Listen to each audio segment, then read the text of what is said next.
que todo lo sabes, Señor, todo lo puedes, que eres justo, eres santo. Tú, Señor, que en tu misericordia decidiste venir a rescatar a un pueblo para ti. Señor, nos dirigimos a ti el día de hoy para pedir tu auxilio, para pedir tu socorro en esta hora. Señor, vamos a estar estudiando tu palabra, vamos a estar considerando aquello que has dejado escrito para nuestra edificación, para no solo para que crezcamos en tu voluntad, sino para llamar a los pecadores al arrepentimiento.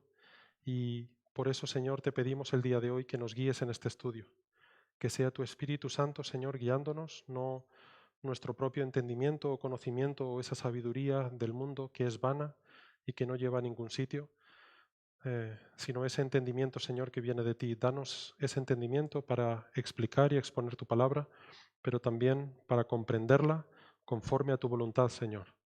Ayúdanos a poner por obra todas aquellas cosas que podamos comprender el día de hoy. Ayúdanos a vivir una vida santa que te agrade, Señor, que te dé honra, no como medio para nuestra salvación, no como medio para convencerte de que nos tienes que salvar, sino porque has hecho esa obra en nosotros. Muchas gracias, Padre, por este pasaje, gracias por esta carta, gracias por la mano de aquel que lo escribió, pero sobre todo, gracias por tu sabiduría y por tu misericordia, Señor. Gracias, gracias por todo. En el nombre de tu Hijo Jesucristo. Amén.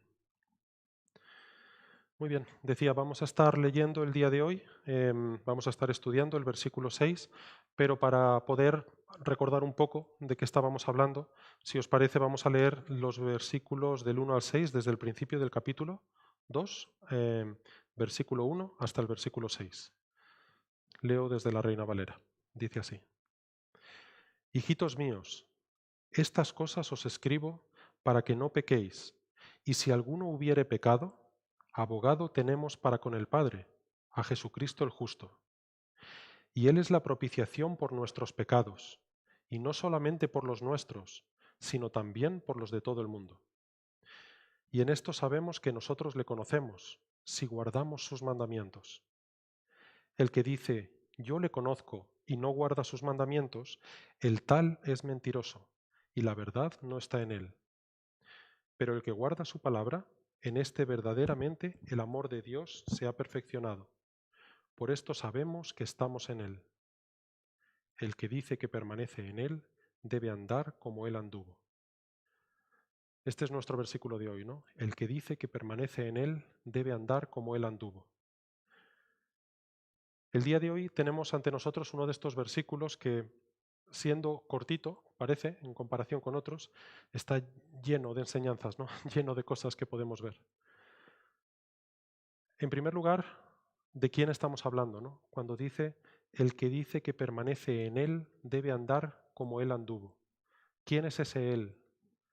Es nuestro Señor Jesucristo. Hemos estado hablando de Él todo el pasaje hasta ahora, ¿no? Es del que decíamos en el versículo 1, hijitos míos, estas cosas os escribo para que no pequéis, y si alguno hubiere pecado, abogado tenemos para con el Padre, a Jesucristo el justo.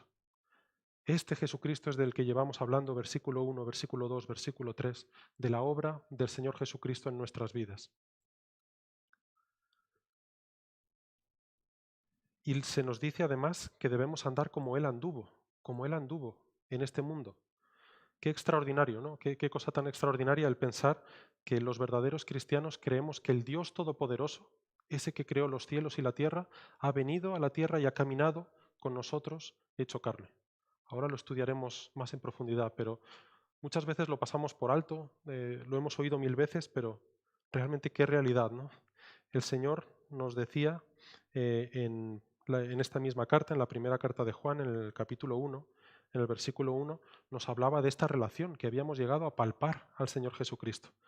Primera de Juan 1.1 dice, lo que era desde el principio, lo que hemos oído, lo que hemos visto con nuestros ojos, lo que hemos contemplado y palparon nuestras manos tocante al verbo de vida, al Dios Todopoderoso. Pudimos conocer, hermanos nuestros, caminando con Él, pudieron conocer en persona a este del que nosotros tenemos testimonio en la palabra el día de hoy. ¿Y qué vino? ¿Qué vino a hacer este Dios Todopoderoso? Vino a pagar por nuestros pecados. Hablamos de esto también mucho. Espero que se hable mucho en las iglesias, pero es la verdad. Es la noción de que ese Dios todopoderoso decidió, por amor a su pueblo, venir a este mundo a morir por nosotros. Y es algo que nadie más podía hacer que Él. Solamente Él podía hacer esto. En Primera de Timoteo, en el capítulo 2, se nos habla de esto, de esta labor de mediación entre el Señor Jesucristo y los hombres. Primera de Timoteo, capítulo 2, dice en el versículo 5, porque hay un solo Dios y un solo mediador entre Dios y los hombres, Jesucristo hombre, el cual se dio a sí mismo en rescate por todos, de lo cual se dio testimonio a su debido tiempo. Jesucristo hombre, el cual se dio a sí mismo en rescate por todos. Esta es la obra principal que el Señor hizo aquí. Pero no es la única. No es la única cosa que hizo en este mundo, no es la única cosa por la que le estamos agradecidos. En el Salmo 103, el Señor nos dice, en el versículo 2, dice, bendice, alma mía, a Jehová, y no olvides ninguno de sus beneficios. Pues eso vamos a estar haciendo el día de hoy. Vamos a estar examinando otro de esos beneficios maravillosos de la obra del Señor en este mundo.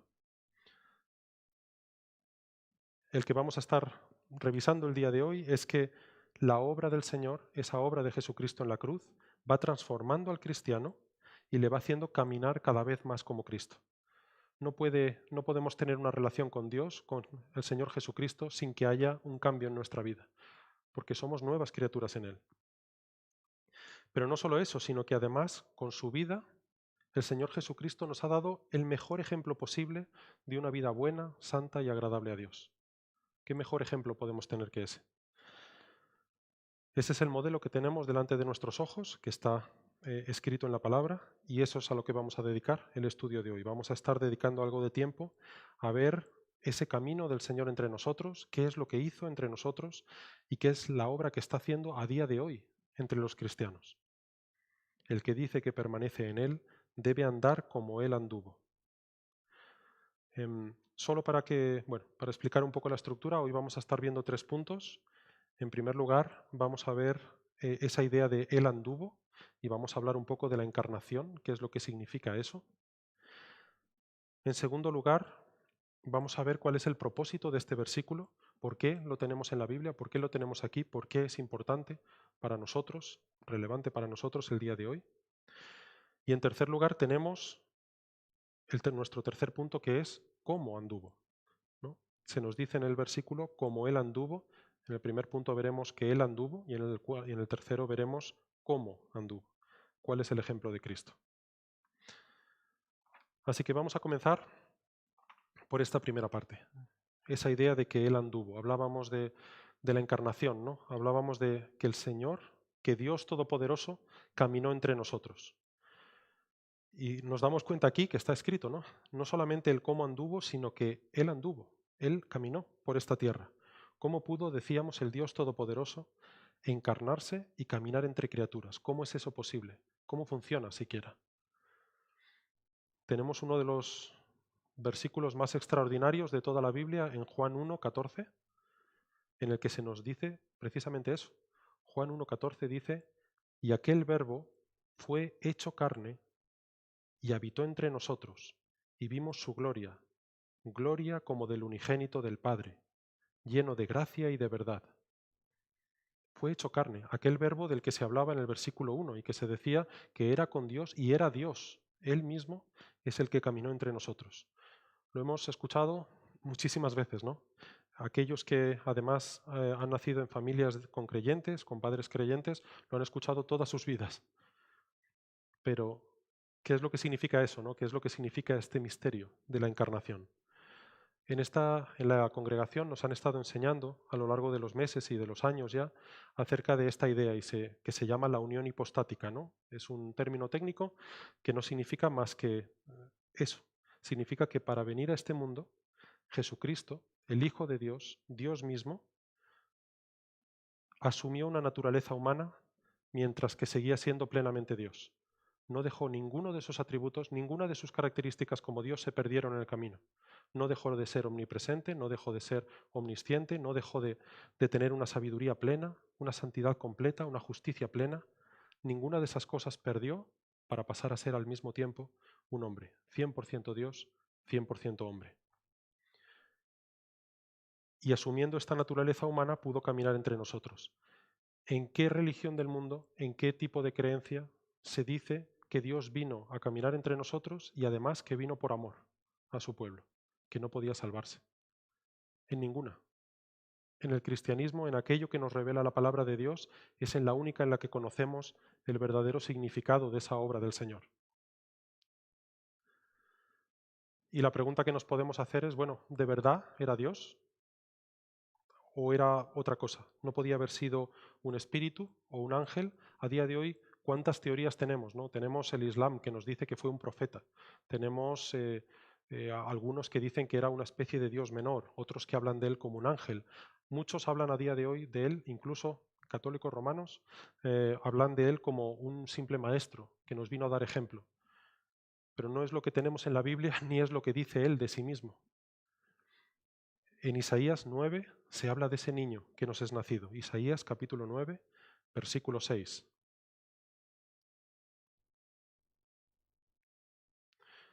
En Isaías capítulo 9, a partir del versículo 6, se dice de este niño: porque un niño nos es nacido, hijo nos es dado, y el principado sobre su hombro, y se llamará su nombre admirable, consejero, Dios fuerte, Padre eterno, príncipe de paz.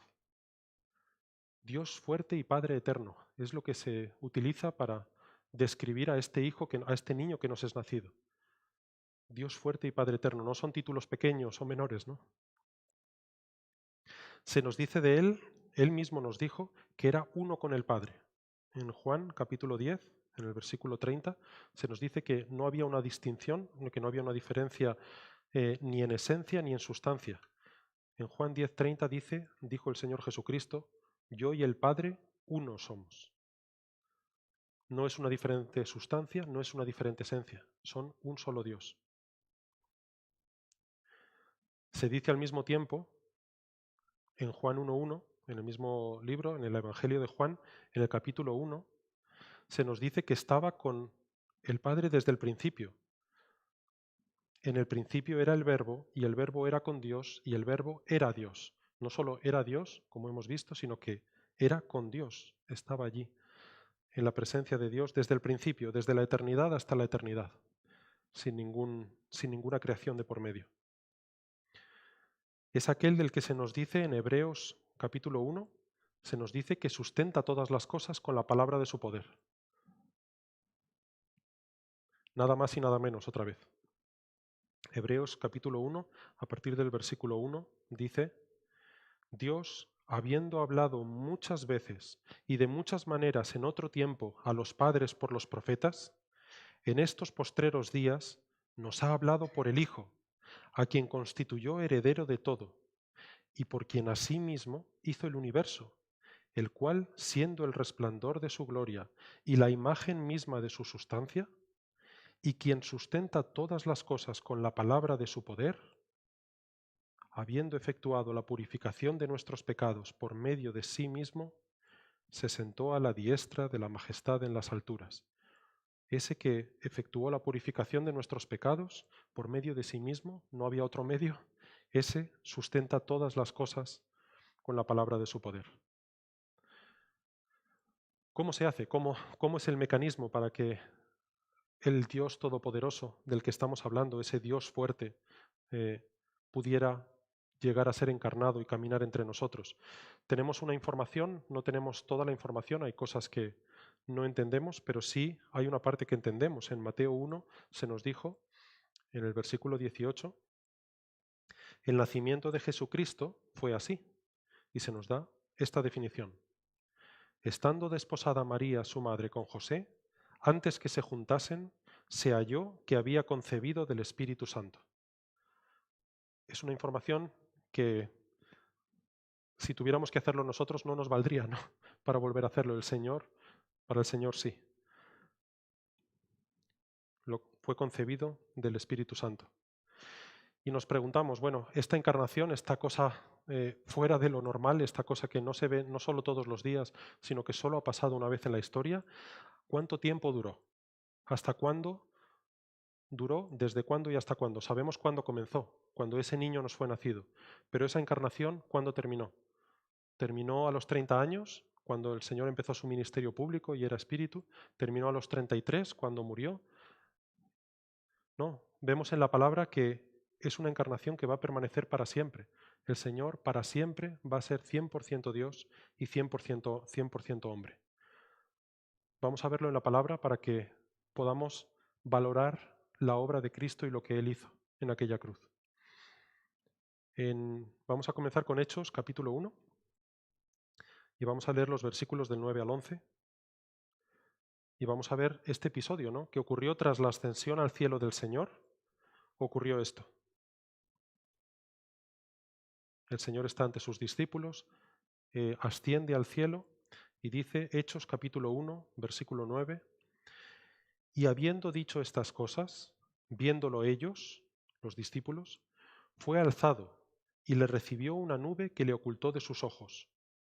Y estando ellos con los ojos puestos en el cielo, entre tanto que él se iba, he aquí se pusieron junto a ellos dos varones con vestiduras blancas, los cuales también les dijeron, varones Galileos, ¿por qué estáis mirando al cielo? Este mismo Jesús, que ha sido tomado de vosotros al cielo, así vendrá como le habéis visto ir al cielo. Eso es lo que esperamos, que el Señor, cuando retorne a la tierra, cuando vuelva en su segunda venida, va a volver en la misma forma en la que se marchó. Igual que se marchó, así vendrá. En la primera carta a Timoteo, en el capítulo 2, se nos habla de este, y esto, recordemos, es algo que escribe Pablo a su discípulo Timoteo, y le dice en primera de Timoteo, capítulo 2, versículo 5, le dice, porque hay un solo Dios y un solo mediador entre Dios y los hombres, Jesucristo hombre. Recordemos que esto se escribió después de que el Señor Jesucristo hubiera muerto y hubiera resucitado. Y aquí Pablo nos dice que hay un solo Dios, no hubo, sino hay un solo Dios, pero también hay un solo mediador entre Dios y los hombres, Jesucristo hombre. Ese es el que hay, ese es el que existe a día de hoy, Jesucristo hombre, que está allí en los cielos mediando por los suyos. En la carta a los Filipenses, en el capítulo 3, tenemos algún detalle más de esta verdad. Nos dice, en la carta a los Filipenses, en el capítulo 3, en el versículo 20, nos dice, mas nuestra ciudadanía está en los cielos, de donde también esperamos al Salvador, al Señor Jesucristo, el cual transformará el cuerpo de la humillación nuestra, para que sea semejante al cuerpo de la gloria suya, por el poder con el cual puede también sujetar a sí mismo todas las cosas. Esa es nuestra esperanza. El día de hoy nuestra esperanza es esta, que el Señor transformará el cuerpo de la humillación nuestra para que sea semejante al cuerpo de la gloria suya, que es el cuerpo que tiene a día de hoy, el cuerpo de la gloria suya. Y nos podemos preguntar por qué hizo todo esto, ¿no? ¿Por qué el Señor, Dios Todopoderoso, una de las personas de la Trinidad, pasaría a tener una naturaleza 100% Dios y al mismo tiempo 100% hombre para toda la eternidad? Y la respuesta, ya terminando con esto de la encarnación, la leemos en Filipenses, en el capítulo 2. El Señor nos cuenta por qué ocurrió esto, por qué tomó esta iniciativa, esta decisión, por qué obedeció al Padre en esto. Filipenses capítulo 2, versículo 5 dice, haya pues en vosotros este sentir que hubo también en Cristo Jesús, el cual, siendo en forma de Dios, no estimó el ser igual a Dios como cosa a que aferrarse, sino que se despojó a sí mismo, tomando forma de siervo, hecho semejante a los hombres, y estando en la condición de hombre, se humilló a sí mismo, haciéndose obediente hasta la muerte y muerte de cruz. Ese era el propósito, la cruz. Básicamente lo hizo por amor a su pueblo. Lo hizo por la cruz, lo hizo para poder vivir una vida perfecta, sin pecado, poder morir cargando con nuestros pecados, recibir la ira de Dios que estaba destinada a nosotros y resucitar a los 3 días para que su pueblo pudiera ser resucitado, redimido, perdón. Esta es la obra del Señor. Esto es lo que vino a hacer. Lo hizo por amor a su pueblo y por eso se encarnó y por eso a día de hoy viven con esa naturaleza humana también. Y nos podemos preguntar, ¿no había otra forma? ¿Por qué el Dios Todopoderoso tenía que hacerse hombre para que nosotros pudiéramos ser redimidos? ¿No había otra manera? Y nos responde el Señor en Hebreos, en el capítulo 2, en el versículo 16, nos dice, porque ciertamente no socorrió a los ángeles, sino que socorrió a la descendencia de Abraham. Versículo 17. Por lo cual debía ser en todo semejante a sus hermanos, para venir a ser misericordioso y fiel sumo sacerdote en lo que a Dios se refiere, para expiar los pecados del pueblo. Debía ser en todo semejante a sus hermanos. No había otra manera, no había otra forma, no había una manera de encontrar un atajo. La única forma era que Él mismo, el Dios Todopoderoso, se hiciera carne y viniera aquí siendo semejante a nosotros para poder ser ese sumo sacerdote que es el intermediario entre el Señor y los hombres, entre Dios y los hombres. Esa es la única forma en la que pudimos ser redimidos. Y es el Señor el que llevó a cabo esta redención, de principio a fin. No hay nada en lo que pudiéramos contribuir, no hay nada que le podamos añadir a la obra de Cristo. Después de haber visto cómo Dios Todopoderoso se hizo carne, ¿qué podemos añadir nosotros a eso? Nada, no podemos añadirle nada. El único que ha llevado a cabo esa redención de principio a fin es el Señor. ¿Quiere decir esto que entendemos absolutamente todo lo que esta encarnación implica? No, hay cosas que no entendemos al 100%. Entendemos cómo es que la deidad caminó entre nosotros y todos los aspectos de esa encarnación. Decía, no. Pero el hecho es que sucedió y sí sabemos por la Biblia, sabemos suficiente de cómo se produjo y sabemos suficiente de por qué era necesaria. Eso nos lo ha dejado el Señor por escrito aquí en su palabra. No perdamos el consuelo. Si hay cosas que no entendemos de esta doctrina, el Señor nos dice en Deuteronomio 29, versículo 29, nos dice, las cosas secretas pertenecen a Jehová nuestro Dios, mas las reveladas son para nosotros y para nuestros hijos para siempre, para que cumplamos todas las palabras de esta ley. Y estas son para nosotros. Eso que hemos estudiado el día de hoy acerca de esa encarnación, son para nosotros, para que podamos entender esa obra del Señor y por qué era necesario. Así que podemos concluir diciendo que Él anduvo. Vaya que sí anduvo, ¿no? Muy bien, ahora vamos a ver nuestro segundo punto de hoy, que es cuál es el propósito de este versículo. Decíamos, ya acabamos de explicar, que el propósito principal de lo que el Señor vino a hacer fue a morir en aquella cruz para que su pueblo fuera redimido de sus pecados. Y hacemos bien en no olvidarlo nunca, ¿no? Lo tenemos que tener siempre presente en nuestra mente. Pero además, no solo eso, sino que mediante esa obra que hace en nosotros, esa nueva naturaleza que el Señor nos da, cuando nos hace nacer de nuevo, nos hace también caminar en sus caminos y nos hace capaces de imitar su ejemplo. Y vaya ejemplo, ¿no? Tenemos en Él. ¿Qué mejor guía tenemos que el Señor Jesucristo? Decía al principio, hablábamos la semana pasada de los mandamientos y decíamos que los mandamientos eran esa guía que nos permitía conocer la voluntad de Dios, ¿no? Podíamos conocer mejor la mente de Dios leyendo lo que Él puso en su palabra, puso por escrito. Y qué misericordia, qué miel es para nuestros labios, como dice el Salmo 119. Pero qué mejor guía para que el cumplimiento, o sea, todavía que el cumplimiento de esos mandamientos, que la vida del Señor Jesucristo cumpliendo los mandamientos. Ya no es una cosa teórica, no es una cosa que simplemente está escrita, es que la vimos en la vida del Señor Jesucristo. Tenemos el testimonio de aquello que pasó. Fue obediente hasta la muerte y muerte de cruz. En Juan capítulo 13, tenemos un pequeño ejemplo de este, valga la redundancia, de este ejemplo que el Señor nos da. Juan 13, versículo 13, dice: Vosotros me llamáis Maestro y Señor, y decís bien, porque lo soy. Pues si yo, el Señor y Maestro, el Señor y el Maestro, he lavado vuestros pies, vosotros también debéis lavaros los pies los unos a los otros, porque ejemplo os he dado, para que como yo os he hecho, vosotros también hagáis. ¿Cómo nos enseña el Señor, no? Igual que Él vino a servir, nosotros debemos servir también. Y no nos ha dejado simplemente a ciegas solo con pues, una serie de preceptos. Ha venido Él mismo a dar ejemplo. Él se presentó voluntario, Él vino y lo consumó.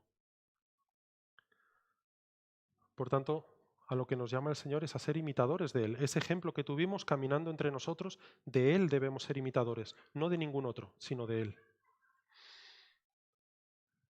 No en todo podemos imitarle, también hay que recordar. No podemos imitarle en sus obras milagrosas. No podemos levantar a los muertos, no podemos sanar a los enfermos, no podemos caminar sobre las aguas. Y bueno, algunas de estas cosas somos muy conscientes, ¿no? En esta situación. Estamos todos con mascarillas porque no podemos sanar a los enfermos por nosotros mismos. El Señor sí pudo. Y en eso no le podemos imitar, porque el propósito de eso que hizo era que nosotros conociéramos su deidad y conociéramos su identidad como el Mesías. Y eso es algo que no nos corresponde a nosotros. Tampoco podemos imitarle en su sacrificio en la cruz. No podemos subirnos a una cruz por más buenas intenciones que tengamos y redimir a nadie. No, eso no es algo en lo que podamos imitarle. Esa es una obra que solo le corresponde a Él.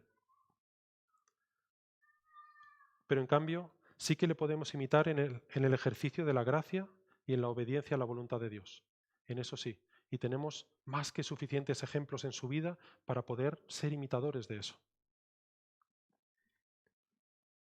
¿Por qué? ¿Por qué debemos imitarle? ¿Por qué debemos imitar al Señor Jesucristo? Lo dijimos la semana pasada, porque para eso hemos sido redimidos. Para eso vino Él a este mundo a morir por nosotros, a resucitar para que pudiéramos ser reconciliados con Dios, para que podamos vivir una vida conforme a la voluntad de Dios, para que podamos ser hechos conforme a la imagen de su Hijo. En Romanos 8:29 leímos la semana pasada y leemos ahora, dice: porque a los que antes conoció, también los predestinó para que fuesen hechos conformes a la imagen de su Hijo, para que Él sea el primogénito entre muchos hermanos, para que fuesen hechos conformes a la imagen de su Hijo. Para eso vino el Señor, por eso debemos imitarle. Esto nos ayuda a comprender mejor el versículo, ¿no? El que dice que permanece en Él debe andar como Él anduvo. Así que, ¿qué propósitos? ¿Por qué el Señor nos ha dejado este versículo aquí? ¿Es casualidad? ¿Simplemente es de relleno?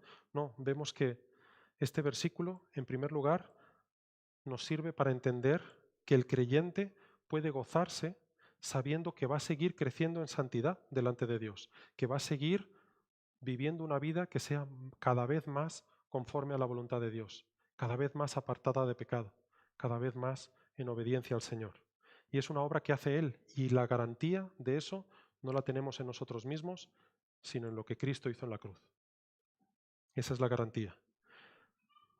Podemos aspirar a una vida de seguir creciendo delante del Señor, pero además de eso, además de poder hacer cada vez más aquello que es bueno y deseable y cada vez menos eso que es pecaminoso, eso que no agrada a Dios, que deshonra a Dios, a la vez nos encontramos en este versículo un llamamiento a la santidad.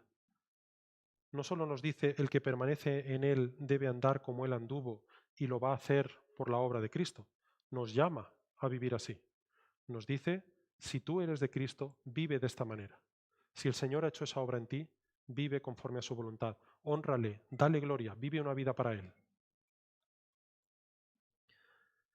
Y además de eso, tenemos un tercer propósito de este versículo, que es que este versículo es una hermosa prueba de unión con Cristo.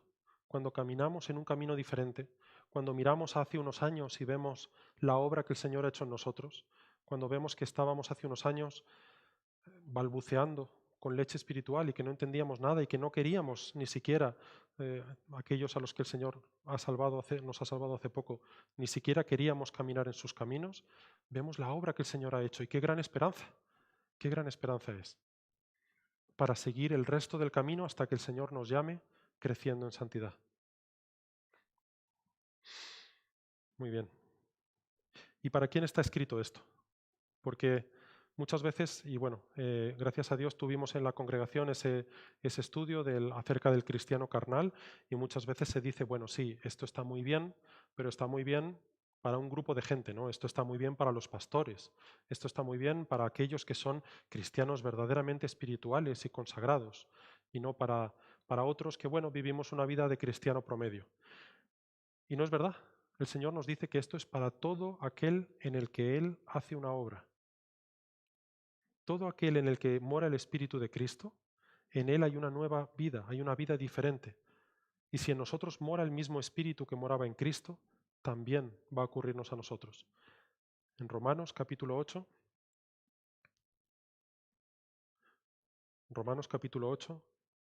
dice así el versículo 9.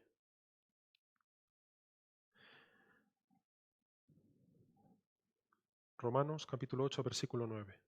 Dice, mas vosotros no vivís según la carne, sino según el Espíritu, si es que el Espíritu de Dios mora en vosotros. Y si alguno no tiene el Espíritu de Cristo, no es de él. ¿Sí? Aquel en el que mora el Espíritu de Dios, en el que mora el mismo Espíritu que moraba en Cristo, ese ya no vive según la carne. Y si en nosotros mora el mismo Espíritu de Dios que moraba en Cristo, ¿no va a obrar también en nosotros para conformar nuestra mente, nuestros anhelos, todo nuestro ser a la mente del Dios 3 veces santo? Pues sí, la respuesta es que sí, ¿no? Por supuesto. Esa es la obra que el Señor hace en el creyente, no es una obra pequeña. Cuando en Ezequiel 36 dice que hará morar a su espíritu dentro de nosotros, no estamos hablando de un simple lavado de cara ni una reforma parcial. Nuevas criaturas somos. De esto nos decía Pablo en Filipenses capítulo 1, nos decía, hablando así, de esta obra completa del Señor. En el versículo 6 dice, estando persuadido de esto, que el que comenzó en vosotros la buena obra la perfeccionará hasta el día de Jesucristo. Esa es nuestra confianza, que no depende de nosotros, depende de Él. Y Él, que es fiel, hará esa obra hasta que seamos llamados a su presencia. Muy bien, y ahora vamos a ver nuestro tercer y último punto de hoy, que es el carácter de Cristo. ¿Cómo anduvo Cristo? Hemos dicho antes que Él anduvo y ya en eso nos encontramos una afirmación que nos deja bastante con la boca abierta, pero ahora vamos a ver cómo anduvo. ¿Cómo anduvo Cristo? ¿Cuál fue su carácter? ¿Cuál fue su vida en esta tierra? ¿Qué podemos aprender de Él, de su ejemplo? En primer lugar, bueno, me gustaría que nos fijáramos en esa palabra cómo, ¿no? Ese cómo es un adverbio que significa de manera comparable. No quiere decir de la misma manera exacta que Cristo, porque sabemos, aunque solo sea mirándonos a nosotros mismos, sabemos que los cristianos a día de hoy no caminamos en el mismo grado de perfección, de humildad, de paciencia y de amor que el Señor Jesucristo. Eso no es cierto en esta tierra. Pero a la vez sí que hay un cambio evidente en el creyente. Y sí que hay un cambio que se hace evidente para cualquiera que nos conoce, esa obra que el Señor hace en nosotros. No por poner ejemplos personales, pero en este caso me vais a permitir uno solamente. Cuando era niño, mis padres nos llevaron de viaje a un país extranjero porque tenían que trabajar y hacer un trabajo de campo. Y se llevaron, bueno, mi padre llevaba un diario de campo y en el diario de campo iba apuntando todas aquellas cosas que eran importantes, ¿no? Reuniones, pues aquello que había observado durante el día, los acontecimientos del día, las conclusiones a las que había extraído. Y antes de ir, mis padres nos regalaron también 2 cuadernos, a mi hermana y a mí. Y durante la estancia yo estuve escribiendo también un diario de campo, estuve escribiendo mis impresiones allí. Y aquello que pensaba, aquello que sentía, aquello que había visto durante el día. Si uno cogiera ese cuaderno de mi padre y ese cuaderno mío, vería la gran diferencia que había entre uno y otro, ¿no? El cuaderno de mi padre era un cuaderno profesional, con observaciones inteligentes, interesantes, ordenado. Mi cuaderno era un cuaderno caótico, desordenado, en el que solamente había impresiones generales, pero no sabía realmente cuál era el propósito al 100%. Pero si alguien hubiera visto a mi padre sentado en la mesa en aquel país y me hubieran visto a mí sentado a su lado, los dos escribiendo en ese diario, a nadie le cabría la duda de que ese niño estaba intentando imitar a su padre. De una forma parecida nosotros imitamos al Señor Jesucristo. No vivimos vidas con su calidad, con su santidad, con su amor, pero sí crecemos en eso y sí somos imitadores de Él y sí se ve en nosotros esa obra. Y cualquiera que nos ve debe ver esa obra del Señor, no para gloriarnos, sino para su gloria. Ahora vamos a ver un poco más en detalle, bueno, ya que hemos visto que efectivamente el Señor nos llama a ser imitadores de Él y a ser como Cristo, vamos a ver cuál es el ejemplo que nos dio Cristo. Esta es una enseñanza que en un sentido, bueno, podríamos pasar toda la eternidad, ¿no? Con ella y probablemente no la cubriríamos entera. Pero vamos a ver un poco acerca de cuál fue el carácter del Señor durante su vida terrenal y también cuál es el cambio que el Señor hace en los que son suyos, en su pueblo. En primer lugar, vamos a ver un poco acerca de la santidad. Esta santidad es algo que el cristiano experimenta en todos los casos, ¿no? Todo cristiano, todo aquel al que el Señor ha redimido, experimenta un crecimiento en santidades, experimenta un amor cada vez menor por el mundo, un estar apartado de las reglas del mundo y un estar cada vez más alineado con la voluntad de Dios. ¿Y qué mejor para comprender lo que la santidad significa que Cristo mismo, como decíamos? En Él podemos ver en toda su vida toda justicia y nada de maldad. Esa es la obra que produce en nosotros también. Si Él caminó así, en el mismo modo nos hace crecer. Esa es aquello que debemos imitar, pero vamos a ver un ejemplo de esta santidad, ¿no? Vamos a ver en Primera de Pedro, en el capítulo 2, vamos a ver 3 versículos que nos ilustran o nos muestran algo de esta santidad del Señor Jesucristo y para qué estamos llamados. Primera de Pedro, capítulo 2, versículo 21. Dice así: Pues para esto fuisteis llamados, porque también Cristo padeció por nosotros, dejándonos ejemplo para que sigáis sus pisadas, el cual no hizo pecado, ni se halló engaño en su boca, quien cuando le maldecían no respondía con maldición, cuando padecía no amenazaba, sino encomendaba la causa al que juzga justamente.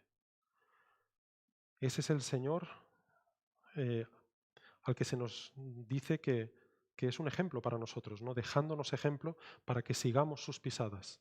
¿Y cuáles son sus pisadas? No hizo pecado, no se halló engaño en su boca, cuando le maldecían no respondía con maldición. Qué buena ilustración de estar cada vez más apartados de pecado, ¿no? Y cada vez más en aquello que es conforme a la voluntad de Dios. Cuando padecía no amenazaba, sino encomendaba la causa al que juzga justamente. Conocemos a Cristo por su obediencia también. Probablemente, bueno, de todas estas cosas es de las que más conocemos. Conocemos que no vino a hacer su voluntad, sino la voluntad del que le envió.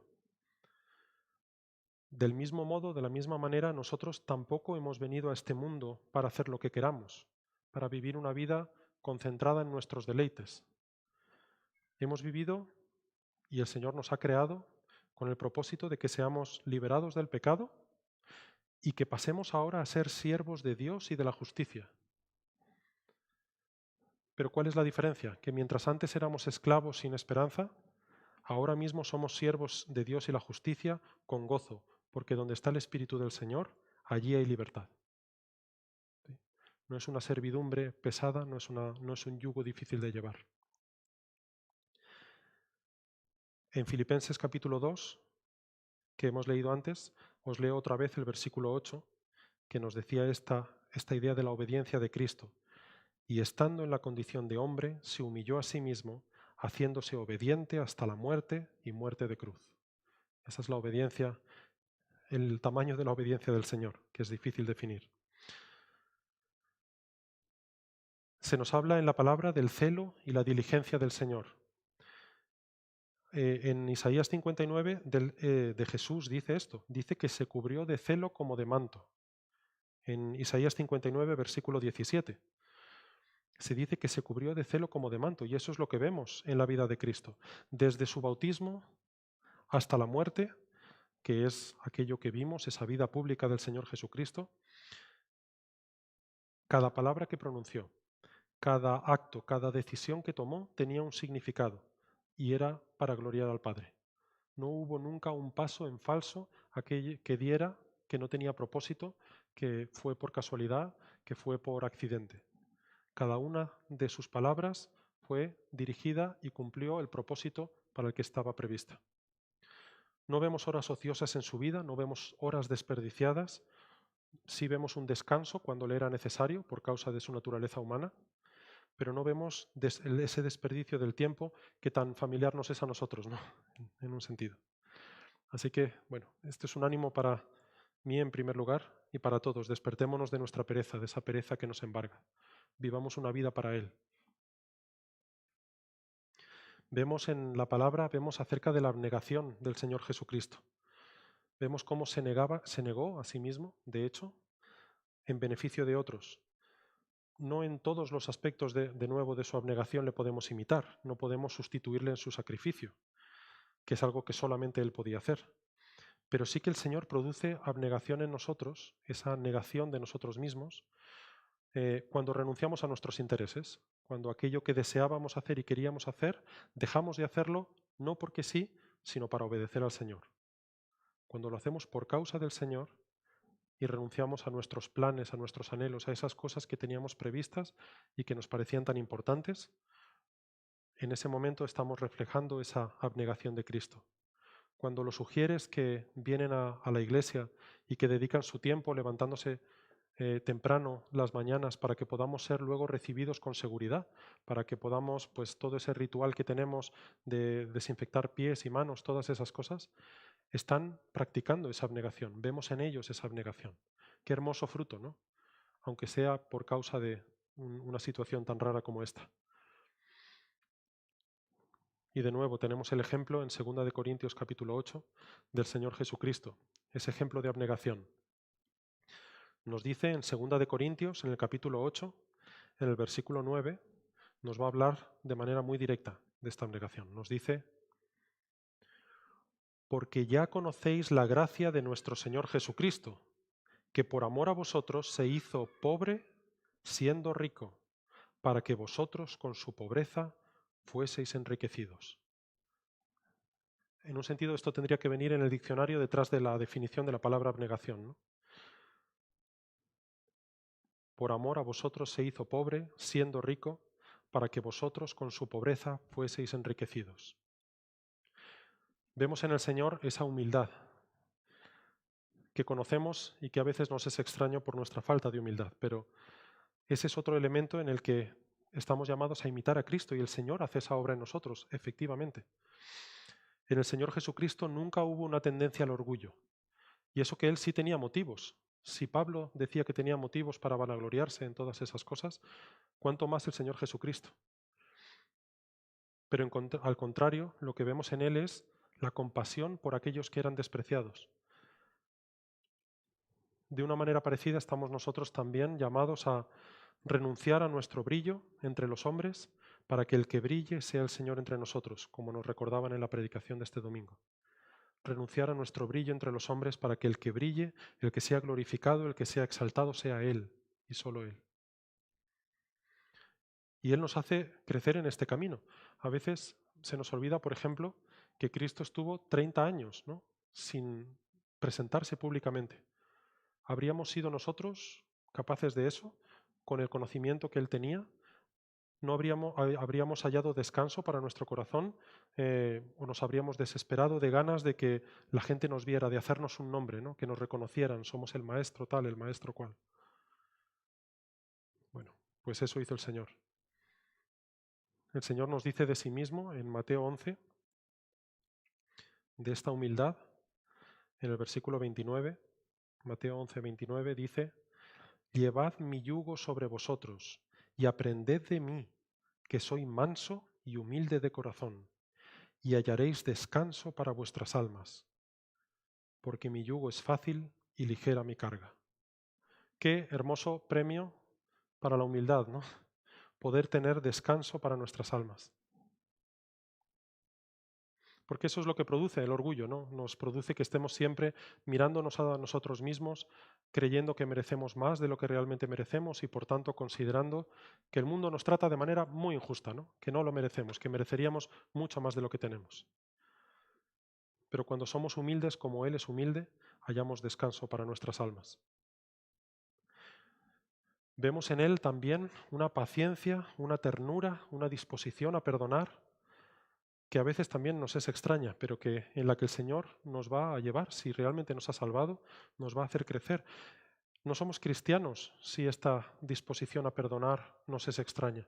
Si cuando tenemos un conflicto con alguien le consideramos nuestro enemigo y preferimos dejarlo y no volver a reparar nuestra relación con él. El Señor nos dijo muy claramente en su palabra que aquel que no perdona, sus pecados tampoco le serán perdonados. Nos advirtió muy claramente. Es el Señor el que capacita a los suyos para perdonar incluso a sus enemigos. Y de nuevo tenemos qué ejemplo hermoso del Señor Jesucristo en Lucas capítulo 23, cuando el Señor estaba terminando su ministerio en la tierra, en Lucas 23, en el versículo 34, vemos cómo en esa cruz, muriendo por pecados de otros, el Señor decía, Lucas 23, 34, y Jesús decía, Padre, perdónalos, porque no saben lo que hacen. Qué mejor ejemplo de perdón que este, ¿no? En un sentido, no es posible superar el ejemplo de perdón en nuestras vidas. Conocemos al Señor por su amor, que si hay una palabra que le define, es precisamente esa. Amor. Vemos que Él es el amor encarnado. Si el día anterior veíamos que ese amor, que Dios es amor, y veíamos que estaba justo en esta carta y que nos enseñaba eso acerca de la naturaleza de Dios, entonces Cristo es ese amor encarnado. Y lo vemos en toda su vida. Vemos que amó a los niños y les permitió venir a Él. Vemos que amó a la viuda y que levantó a su hijo de los muertos. Vemos que todo esto lo hizo por causa de que amó al Padre primero y por su causa amó a los que el Padre le dio. Preguntémonos, ¿no?, a nosotros mismos, ¿amamos nosotros a los que están alrededor nuestro? ¿Amamos nosotros a nuestros enemigos, como hemos visto en el último año en esta congregación? ¿O es todo nuestro mundo acerca de nosotros mismos? Aquel que es del Señor ama a los demás. Y el Señor hace la obra en él y nos va haciendo crecer en ella, aunque a veces tengamos nuestros ojos velados por nuestro pecado o por nuestra falta de dependencia de él. En Efesios 5, versículos 1 y 2, hablando precisamente de ser imitadores del Señor, nos dice, Efesios 5, versículos 1 y 2, sed, pues, imitadores de Dios como hijos amados, y andad en amor, como también Cristo nos amó y se entregó a sí mismo por nosotros, ofrenda y sacrificio a Dios en olor fragante. Andad en amor como también Cristo nos amó. Bueno, de nuevo, insuperable el ejemplo. Vemos la devoción del Señor Jesucristo, vemos una vida terrenal marcada por esa devoción, por esa comunión constante con el Padre. Y para esto hay que considerar lo que también nos han enseñado a menudo. El Señor Jesucristo era perfecto y era santo, y aún así necesitaba estar en comunión constante con el Padre. ¿Cómo nosotros, siendo imperfectos, creemos que no necesitamos de eso? Cada vez que no buscamos la comunión con el Señor, cada vez que la desechamos o que preferimos hacer otras cosas más interesantes o entretenidas terrenalmente, es que no estamos siendo conscientes de la necesidad que tenemos del Señor. ¿Y cómo se deleitaba el Señor Jesucristo en el Padre? ¿Qué deleite encontraba en Él y qué deleite encontraba el Padre en el Hijo? Este es mi ánimo para vosotros y los que nos escuchan el día de hoy. Encontremos nosotros también nuestro placer, nuestro tesoro en el Señor. No en nada más, sino en el Señor. De nuevo vemos esa relación del Padre y el Hijo en Juan 17, versículo 22. Dice Juan 17, 22 y 23. La gloria que me diste, yo les he dado, dice el Señor Jesucristo. La gloria que me diste, yo les he dado, para que sean uno, así como nosotros somos uno. Yo en ellos y tú en mí, para que sean perfectos en unidad, para que el mundo conozca que tú me enviaste y que los has amado a ellos como también a mí me has amado. De igual manera que amó Dios el Padre al Hijo, de la misma manera nos ha amado y de la misma manera nos llama a nosotros a amar al Padre y a estar siempre en dependencia del Señor. Y por último, de nuevo podríamos elegir 50 rasgos de su carácter más, pero nos vamos a quedar con su contentamiento. El Señor nunca se quejó de la incomodidad, nunca se quejó de las circunstancias, nunca se quejó de aquello que le era incómodo y lo vemos no solo en el Señor Jesucristo, sino en aquellos que le imitan. El apóstol Pablo, que era un buen imitador de Cristo, también aprendió a contentarse cualquiera que fuera su situación, nos dice en Filipenses 4. Él aprendió a contentarse cualquiera que fuera su situación y sabemos que pasó momentos complicados. Por tanto, nosotros también estamos llamados a rogar al Señor para que nos dé ese contentamiento con nuestras circunstancias, sean cuales sean, por más difíciles que sean, a estar buscando al Señor y estar satisfechos en el Señor independientemente de nuestras circunstancias.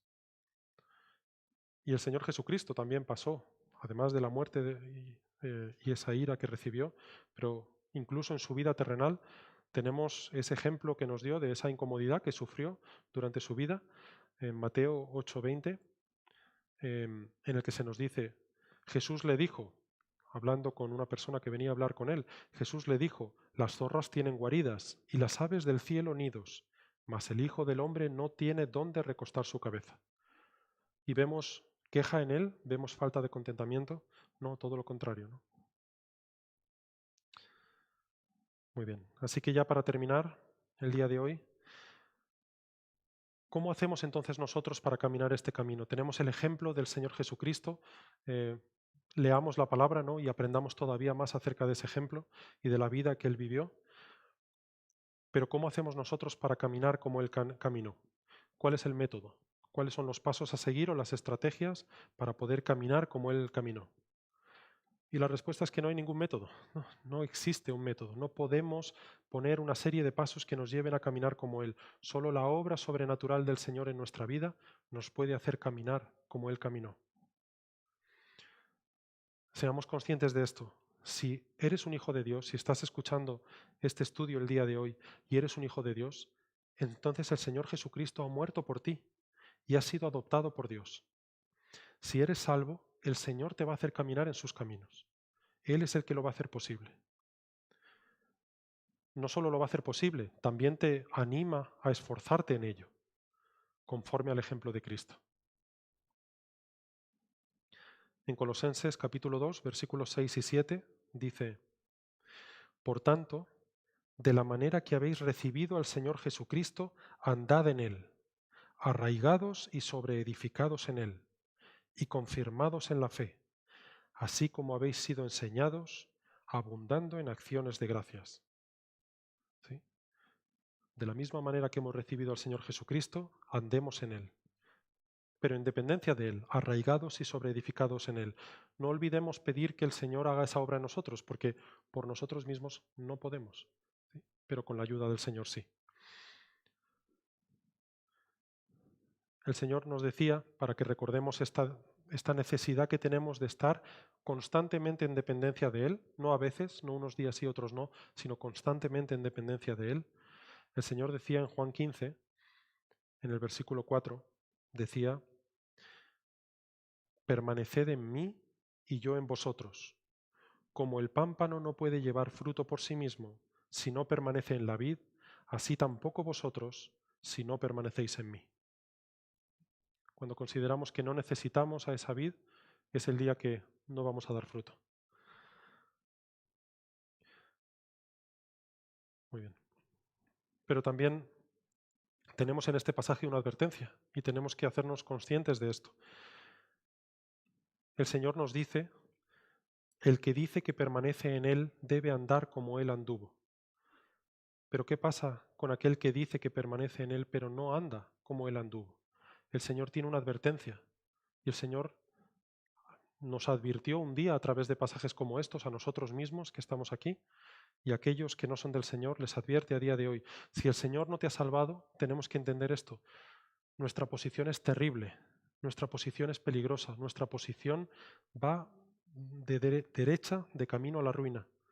Estamos expuestos a la ira de Dios y a día de hoy estamos bajo condenación, si es que el Señor no ha hecho esa obra en nosotros.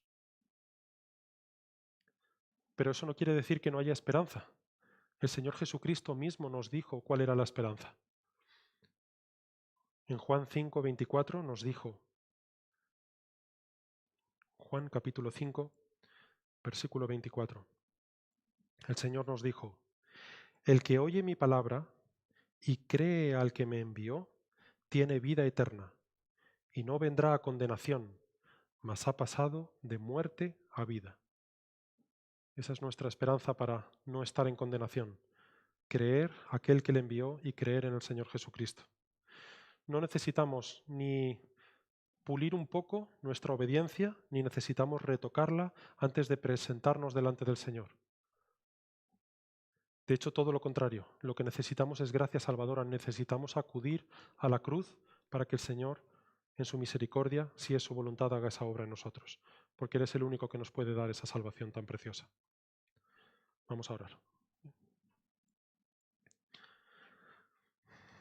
Señor, Padre bueno, queremos darte las gracias en el nombre de tu Hijo Jesucristo por este pasaje que nos confronta, que nos anima, que nos hace ver ese camino de nuestro Señor en la tierra y nos hace entender la obra que tú haces en aquellos que son tuyos.